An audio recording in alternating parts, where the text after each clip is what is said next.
오늘 우리에게 주시는 하나님의 말씀은 신명기 21장 1절에서 14절까지 말씀을 우리 한 절씩 교독합니다. 신명기 21장 1절에서 14절까지 말씀입니다. 주 당신들의 하나님이 당신들에게 주셔서 차지하게 하시는 땅에서 누구에게 살아야 되었는지 알 수 없는 사람의 주검이 들에서 발견될 때에는 장로들과 재판관들이 현장에 나가서 그 주검 주위에 있는 성읍들에 이르는 거리를 재십시오. 그 주검에서 가장 가까운 성읍이 있을 터이니 그 성읍의 장로들은 아직 멍에를 메고 일한 적이 없는 암송아지 한 마리를 끌고 와서 물이 늘 흐르는 골짜기, 갈지도 심지도 않은 골짜기로 그 암송아지를 끌고 내려가 물가에서 암송아지의 목을 꺾어서 죽이십시오. 그때 레위 자손 제사장들도 그곳으로 나와야 합니다. 그들은 주 당신들의 하나님이 선택하셔서 주님을 섬기며 주님의 이름으로 축복하는 직책을 맡은 사람으로서 모든 소송과 분쟁을 판결할 것입니다. 이때 피살자의 주검이 발견된 곳에서 가장 가까운 성읍의 장로들은 물가에서 목이 꺾인 암송아지 위에 냇물로 손을 씻고 아래와 같이 증언하십시오. 우리는 이 사람을 죽이지 않았고 이 사람이 살아되는 현장을 목격하지도 못하였습니다.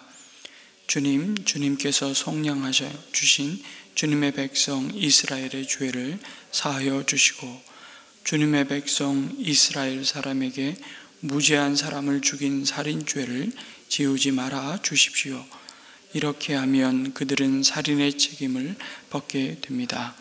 이렇게 해서 당신들은 당신들에게 지워진 살인의 책임을 벗으십시오. 이렇게 하는 것은 주님께서 보시기에 옳은 일입니다. 당신들이 적군과 싸울 때에 주 당신들의 하나님이 적군을 당신들의 손에 넘겨주셔서 당신들이 그들을 사로잡았을 때에 그 포로들 가운데서 마음에 드는 아리따운 여자가 있으면 그를 아내로 삼아도 됩니다. 그 여자를 아내로 삼을 남자는 그 여자를 자기 집으로 데리고 가서 그 머리를 밀고 손톱을 깎고 잡혀올 때 입었던 포로의 옷을 벗게 하여야 합니다. 그리고 한 달 동안 집안에 있으면서 자기의 부모를 생각하면서 애곡하게 하여야 합니다. 그런 다음에라야 동참할 수 있습니다. 이렇게 하여 부부가 됩니다. 그 뒤에 그 여자가 더 이상 남편의 마음에 들지 않으면 그 여자의 마음대로 가게 하여야 하며 돈을 받고 팔아서는 안 됩니다.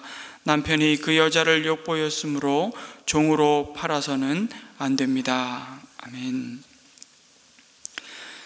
오늘 함께 읽은 말씀은 이스라엘 백성이 하나님이 주신 가나안 땅에 정착하여 살 때 그들 가운데 직면하게 되는 죄에 대해서 어떻게 다루어야 하는지를 교훈해 주고 있습니다. 하나님이 그들에게 축복으로 주신 젖과 꿀이 흐르는 땅이지만 하나님은 여전히 그들 속에 인간의 탐욕과 다툼과 분쟁으로 인한 살인과 온갖 죄악의 어둠이 사라지지 않을 것을 내다보셨습니다. 그 땅은 완성된 곳이 아니기 때문에 고의든 우연이든 언제나 죄가 발생할 수가 있다는 것을 보여주시죠. 가나안 땅은 이스라엘 백성에게 자동적으로 의와 평강과 희락을 제공하고 모든 죄악이 사라지게 만드는 곳이 아닙니다. 그것은 궁극적인 본향, 진짜 가나안이 아니기 때문이죠. 그 땅에서 하나님께 그들의 삶이 순종으로 드려져 하나님의 뜻이 이루어질 때 그 땅은 약속으로 주신 생명의 열매를 풍성히 내고 그 백성이 은혜로 주신 풍요로움을 맛보고 누리도록 허락되어진 땅이었습니다. 값없이 주어진 땅에 거하는 그 축복과 특권은 이스라엘이 순종해야 할 책임을 면제하지 않습니다. 오히려 순종의 책임을 더욱 철저하게 요구했습니다. 그것은 약속의 땅에서 이스라엘 백성이 선하고 성결한 언약 공동체로서 하나님의 거룩을 드러내는 삶을 살아야 한다는 것입니다. 그들이 세상과 그 열방과 하나님 사이에 중보적인 공동체로 부름받았기 때문이죠. 제사장 나라로 부름받았기 때문입니다. 또한 이스라엘이 하나님의 거룩함을 드러내지 않고 하나님을 배제한 채 땅을 추구하는 것은 곧 재앙을 의미하기 때문입니다. 오히려 약속의 땅에서 누릴 부요함이, 그 풍요로움이 하나님을 의지하지 않고 하나님과 분리된 자기 만족의 삶만을 살도록 유혹할 것이기 때문입니다. 그러나 이스라엘은 언약 백성으로서 땅을 선물로 주신 하나님을 잊지 말고 끝까지 순종하는 삶을 살라고 말씀하십니다. 오늘 우리가 소위 영적 가나안이라고 말하는 눈에 보이는 가시적인 교회의 모습을 생각할 때도 마찬가지입니다. 우리는 교회가 왜 이 모양이냐고 탄식하죠. 아니, 예수님을 믿고 하나님의 자녀라고 말하는 사람들이 어떻게 세상 사람보다 더 메마르고 인내심이 없고 서로에 대해서 더 잔인하고 이중적이며 서로 속이며 상처를 주는지, 그래서 나는 예수님은 믿지만 교회는 안 믿어. 그래서 가나안 성도가 점점 늘어나는 현상을 마주대하고 있습니다. 가나안 성도가 누군지 아시죠?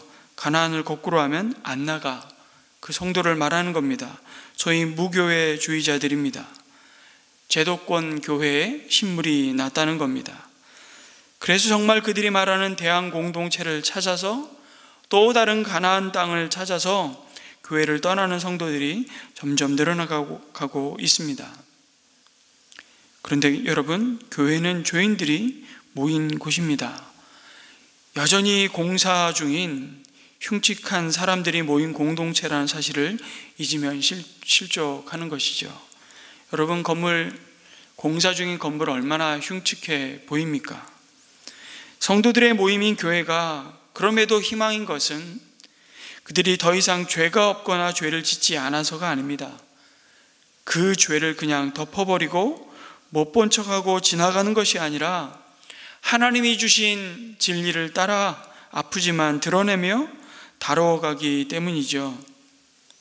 그 죄를 죄로 인정하고 고백할 때 용서하시고 치유하시는 성령이 그들과 함께 하심을 경험하기 때문입니다. 그래서 교회인 우리가 해야 할 것은 결코 죄에 대하여 눈을 감아버리거나 타협하지 않는 것입니다. 오늘 말씀이 그것입니다. 들판에 피살된 시신이 발견되었으나 도무지 살인자가 누구인지, 누가 그 자를 죽였는지, 죄인을 도무지 알 수 없는 상황에서 그냥 그 시신을 땅에 파묻어서 그 사건을 그냥 못 본 채 하고 덮어버리거나 피해버리는 태도를 취하여 그 사건을 아무 일 없었다는 듯이 끝내지 말라고 명령하십니다. 하나님의 형상을 따라 지음받은 그 인간의 존엄성이 무참히 파괴되었을 때 하나님의 백성인 이스라엘이 이방 민족과 다르게 취해야 할 거룩함, 그 구별됨이 무엇인지를 말씀하십니다. 그 죄악의 책임이 반드시 너희 공동체에 드러나지 않았다고 그 죄가 사라진 것처럼 행동하지 말라는 것입니다. 드러나지 않았을 뿐이지 반드시 그 책임이 있음을 기억하라는 것입니다. 그들 가운데 나타나고 그들의 눈에 보여진 것이 전부가 아님을 생각하도록 하셨던 것이죠. 그리고 하나님은 그 모든 상황을 아시며 보고 계신다는 사실을 그들 공동체가 깊이 인식하기를 원하셨습니다. 누가 범죄자인지 사람은 모르지만 범죄자가 아니라고 해서 또 그 범죄에 아무런 책임이 없는 것이 아니라는 것을 아주 분명히 말씀하셨던 것입니다. 그래서 취하게 하신 조치가 무엇입니까? 그 죽음이 발견된 곳으로부터 제일 가까운 성읍이 어디인지를 측량케 하셨습니다. 그리고 그 성읍의 장로들과 재판장들, 제사장들까지 다 동원이 되어서 그 불의한 죄악을 확인케 하셨습니다. 그 책임이 그 사건이 벌어진 제일 가까운 성읍 공동체에 있음을 보게 하셨던 것이죠. 왜 그렇게 하셨을까요? 참 억울하지 않겠습니까? 우리가 뭐 잘못한 것이 있다고 왜 하필이면 그 피살된 주검이 거기에 있었는지 우리가 알 게 뭐라 말입니까? 그렇게 말해도 사실 무방한 사건입니다. 그 일로 골치만 아픈 것이죠. 그러나 공동체의 범죄가 죄악이 일어났을 때 그곳에 속한 지도자들 또는 구성원들 전부가 이 죄에 대하여 하나님 앞에 사함을 받아야 한다고 성경은 말씀하고 있습니다.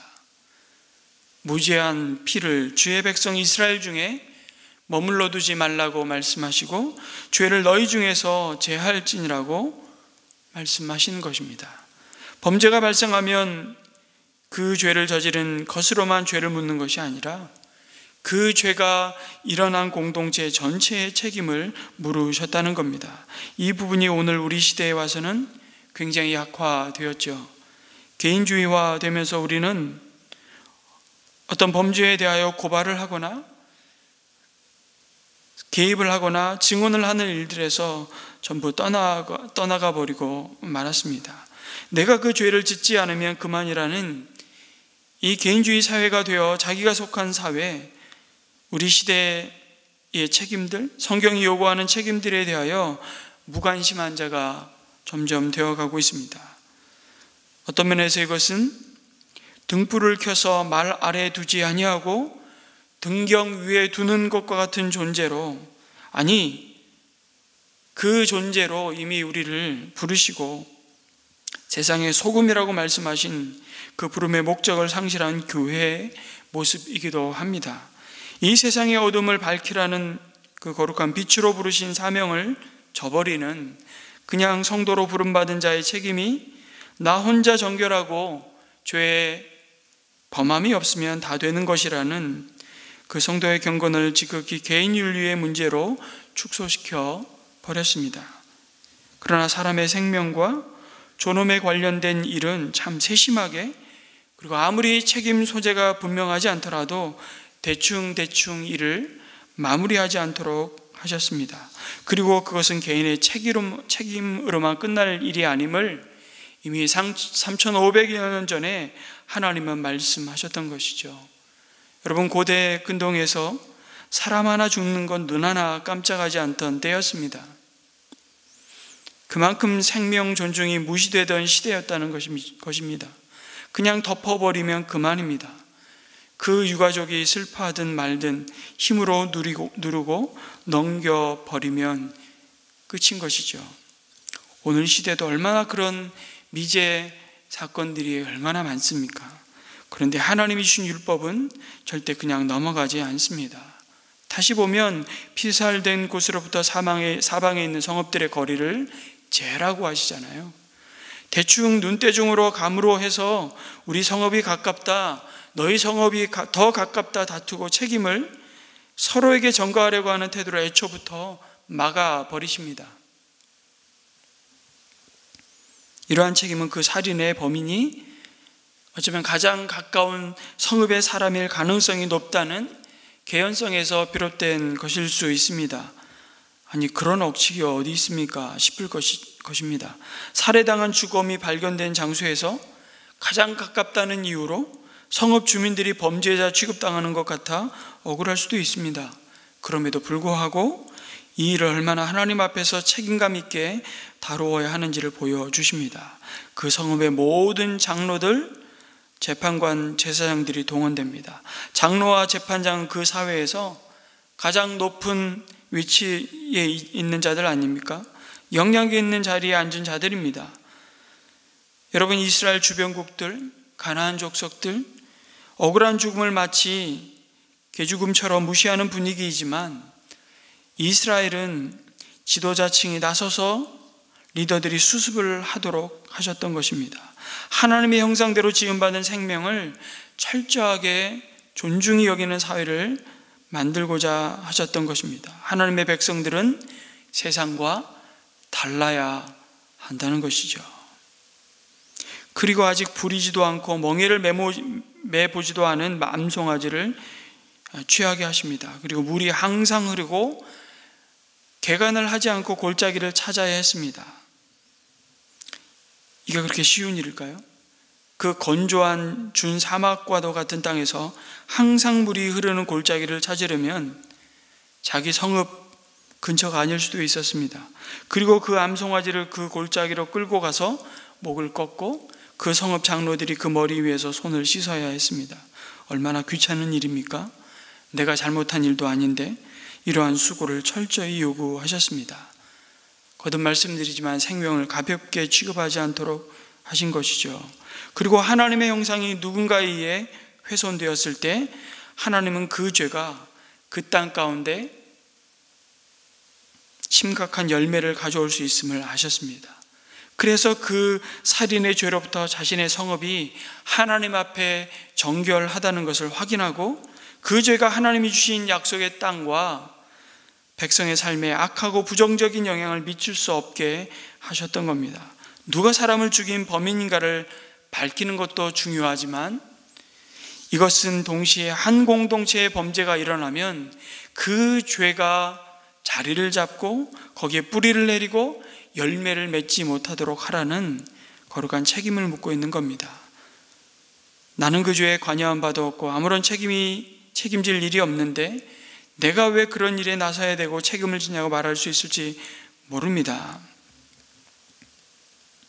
그런데 내가 죄를 지었느냐 죄를 짓지 않았느냐 책임이 아니라 내가 속한 곳에 죄가 들어오면 덮어두지 말고 빨리 쫓아내라는 것이죠. 그래서 새끼를 낳을 수 없는 어린 암송아지를 꺾어서 또 다른 죄악을 잉태하지 못하도록 하라는 의미를 담고 있는 것 같습니다. 물이 항상 흐르고 아무것도 경작할 수 없는 땅으로 가서 죄악이 그 땅에 자리를 잡지 못하고 어떤 열매를 맺지 못하도록 경계로 삼으라는 의미를 담아 이런 명령을 하셨습니다. 한 곳에 죄가 발생하면 굉장히 큰 영향력을 발휘하게 되는 것이죠. 그 죄로 인해 죄 짓는 것을 쉽게 만들어 버립니다. 죄는 한 번 발생하면 아주 쉽게 재발하지요. 그래서 악은 그 모양이라도 버리라고 명령하십니다. 그래서 교회 공동체에서 여러분 입 밖에 내지 말아야 할 소리가 있습니다. 남들도 다 그러고 사는데 좋은 게 그냥 좋은 거지 라는 말입니다. 그래서 종교 개혁자들이 교회 공동체의 생명력을 권징의 실행 가운데 찾은 이유가 바로 이것입니다. 그것은 교회의 표지라고 할 수 있는 치리의 회복이 필요한 이유인 것이죠. 죄를 용납하고 침묵함으로 하나님의 몸인 교회의 거룩성이 훼손되는 죄를 방지하도록 주님은 교회의 권징을 행하라고 말씀하십니다. 서로 죄를 고하고 병 낫기를 위해 기도하라고 말씀하십니다. 그 치리는, 그 권징은 정죄하기 위한 목적이 아니라 그 공동체가 하나님의 부르심을 받은 거룩한 구별된 공동체로 세상의 빛으로 소금으로 드러나야 할 존재이기에 진정한 그 죄로부터의 회개와 회복의 시작의 자리로 나아가는 은혜의 방편으로 권징을 하나님 말씀하신 것입니다. 살인이 얼마나 무서운 것인지, 얼마나 경계해야 할 죄인지, 얼마나 그 사회 전체가 들고 일어나서 벌벌 떨고 정말 가슴을 치며 두려워하고 돌이키고 치유하고 철저히 회개해야 하는지를 언약의 백성인 공동체에게 묻고 있는 말씀입니다. 여러분, 살인만 그렇겠습니까? 오늘 우리 사회의 불의함과 불공정한 죄악들로 가장 고통받는 자들은 여전히 사회적 약자들입니다. 그들은 아무런 관심도 돌봄도 받지 못한 채 억울한 고통과 죽음의 자리로 내몰릴 때가 얼마나 많습니까? 그 일에 적어도 하나님의 백성인 성도들은 함께 아파하고 함께 그 여러 가지 형태의 죽음에 대해서 거룩한 책임을 갖고 있는 자들로 부름받았다고 말씀하십니다. 그런 기독교인으로서의 사회적 책임을 가장 앞장서서 건강하게 사명의 길을 걸어왔던 기독교 시민단체가 있다면 저는 기독교윤리 실천운동이라고 생각합니다. 우리 공동체가 함께 동역하고 또 조그만 마음을 나눠서 함께 후원하지만 근데 많은 교회들이 의외로 여러분 호응하지 않습니다. 때로는 좌파, 우파, 이념의 우상에 빠져서 성경이 분명히 가르치고 있는 삶에 대해서조차도 폄하하고 돌을 던졌습니다. 한국 교회는 그만큼 신앙적인 판단을 잃었습니다. 목숨 걸고 죄와 싸우지 않습니다. 적당히 타협해 왔습니다. 하나님은 그 책임을 그리스도인 성도와 교회에 묻고 있는 겁니다. 남 탓하지 말고 다 내 탓이요.